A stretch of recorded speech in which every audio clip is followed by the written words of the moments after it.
What up, YouTube?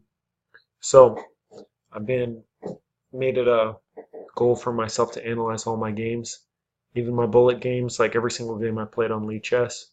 I'm doing 10 games a day, which means that in a year and a half, if I don't miss a day, I'll have analyzed all my games. I've played about 5,000 games. So, this is a bullet game. There's two interesting moments. The second moment is actually simpler and more instructive, in my opinion, but I'm going to show you both. So, in the game, I had 36 seconds. Took exactly 1 second to play King F1. Even better is B4, just keeping this guy on lockdown. And as I was looking at this, I'm like, okay, he can't play C5 because I'll take, and then not take with the pawn because of back rank, but take with the rook. But I'm like, oh, what about A5? So I looked at this line. Um, if I take, he comes here, I move the bishop, and now it looks like rook here, and he's going to win the pawn back. So rook here, C4. Now, um, if he takes this pawn, I take the bishop, and I'm defending this, and all of a sudden I have two outside passed pawns. So rook takes, and then a4, and this is kind of a cool situation. He can take either of these pawns, but the rook is pinned. Of course, I don't want to take with the a pawn because back rank stuff, but I am threatening to take with a c pawn, and there's nothing really I can do about that. And there we go. I got an extra pawn. So that was cool. Instructive in this moment uh, to lock out this bishop, and then some cool, I don't know if you'd call that tactical or positional, but some cool elements to keep him from breaking it open. If he does break it open, I can merge with the extra pawn. But anyway, it's a bullet game. I played King F1, played Rook C8. I still could play B4, but I just started centralizing the king. And okay, I figure, well, maybe I have a small advantage because he has a worse pawn structure, but not really anything. F4, I mean, F4 is kind of inflexible. Like, I might want to use this route for my king or over here at some point. Um, but, okay, I played F4. And now, this is an interesting moment.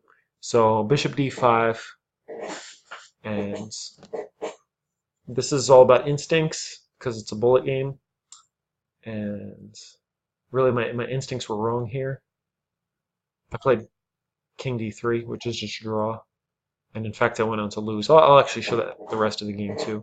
But what I should have played, and what you should really every chess player who aspires to great things should just study the hell out of king and pawn endgames. And that's one of the reasons I'm bringing this to you here and doing it for myself. So you always have to consider king and pawn endgames. And here, the move is b4, exclam. God, I sound so corny saying exclam.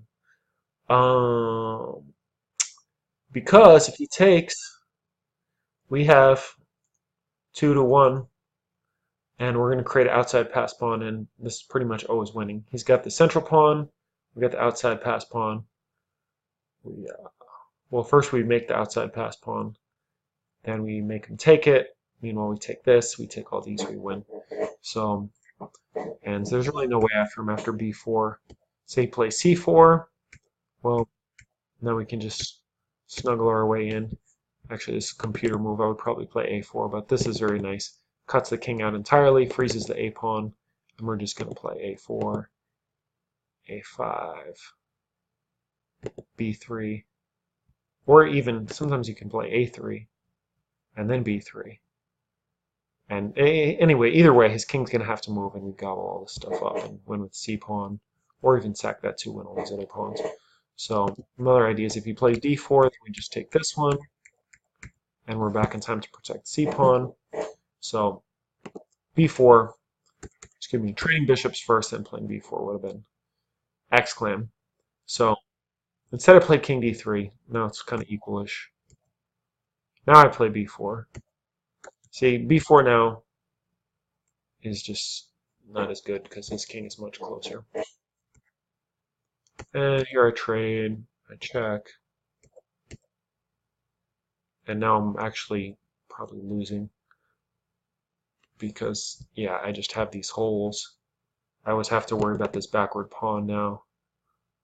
I thought I'm going to come here, here, here, win this guy, but he's 1, 2, 3, 1, 2, 3, 4. So, but whatever, I have 23 seconds. So I start my approach. He just plays f6, cuts me out entirely. And no, white's totally lost. And I kind of realized that when I'm just making moves. But now I'm back in the game. Now I'm actually winning again. But I have to find not a4, a3.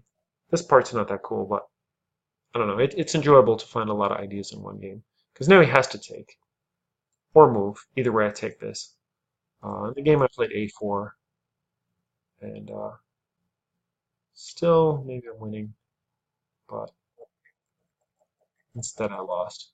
So that's that game. The main thing. And to play this way might be simple for some of you guys.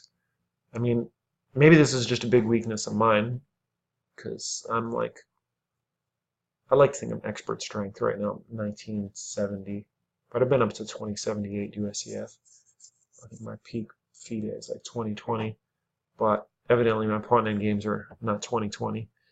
Because, yeah, king d3, really bad move. Okay, this is bullet.